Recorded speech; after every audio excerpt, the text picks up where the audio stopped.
Sex കഴിഞ്ഞിട്ട് നിൽക്കുന്ന ആ ഒരു വേഷത്തിൽ തന്നെ ആ റോഡ് സൈഡിൽ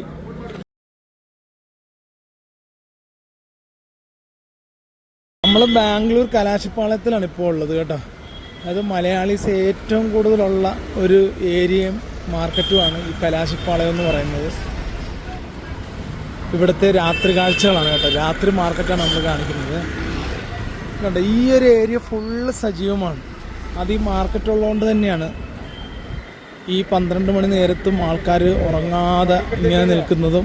കസ്റ്റമേഴ്സ് ആണെങ്കിലും അതുപോലെ തന്നെ കച്ചവടക്കാരൊക്കെ ആണെങ്കിലും എല്ലാവരും നല്ല സജീവമായിട്ട് തന്നെയുണ്ട്.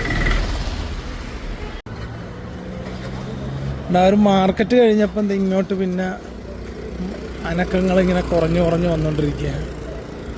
ഇവിടെയൊക്കെ ഒത്തിരി റൂംസ് ഉണ്ട് കേട്ടോ. നമ്മൾ ഈ ബാംഗ്ലൂർ വരുന്നവരൊക്കെ നമ്മൾ മജസ്റ്റിക്കിലൊക്കെ റൂം എടുക്കാനൊക്കെ പോയി കഴിഞ്ഞാൽ 1200 1500 രൂപ കൊടുക്കണം. അതേസമയം നമ്മൾ കുറച്ച് ഇങ്ങോട്ടൊന്ന് മാറിക്കഴിഞ്ഞാൽ 600 രൂപ 700 രൂപ റേഞ്ചിലൊക്കെ നല്ല അടിപൊളി റൂമുകൾ നമുക്ക് കിട്ടും.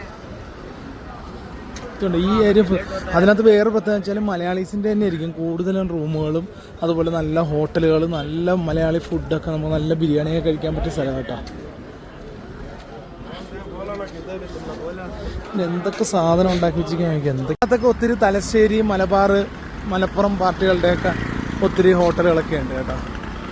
നല്ല ബിരിയാണിയൊക്കെ കിട്ടുന്ന കടകളുണ്ട്.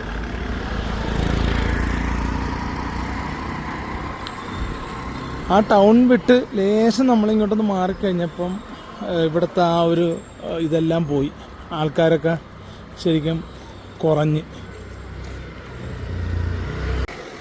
അവിടെ എന്നെ അത്ഭുതപ്പെടുത്തിയൊരു സംഭവം എന്ന് പറയുന്നത്, ഞാനത് നമ്മൾ ക്യാമറയിൽ കാണിക്കുന്നത് ശരിയല്ലാത്തത് കൊണ്ടാണ്, ഒരു അധികം പ്രായം പോലും ഇല്ല ഒരു പെണ്ണ് അവിടെ എന്താ പറയുക സെക്സ് കഴിഞ്ഞിട്ട് നിൽക്കുന്ന ആ ഒരു വേഷത്തിൽ തന്നെ ആ റോഡ് സൈഡിൽ, അതും റോഡ് സൈഡിൽ തന്നെ നിൽക്കുന്ന ഒരു കാഴ്ചയാണ് കണ്ടത്.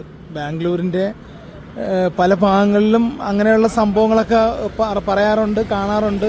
അതുപോലെ തന്നെ ഇവിടെ പിടിച്ചുപറി അടക്കമുള്ള കാര്യങ്ങൾ ചില ഏരിയകളിൽ നടക്കുന്നതായിട്ട് നമ്മൾ കേട്ടിട്ടുണ്ട്. പക്ഷേ ഈ കലാശിപ്പാളയത്ത് ഇങ്ങനെ ഒരു കാഴ്ച ആദ്യമായിട്ടാണ് കേട്ടോ കാണുന്നത്.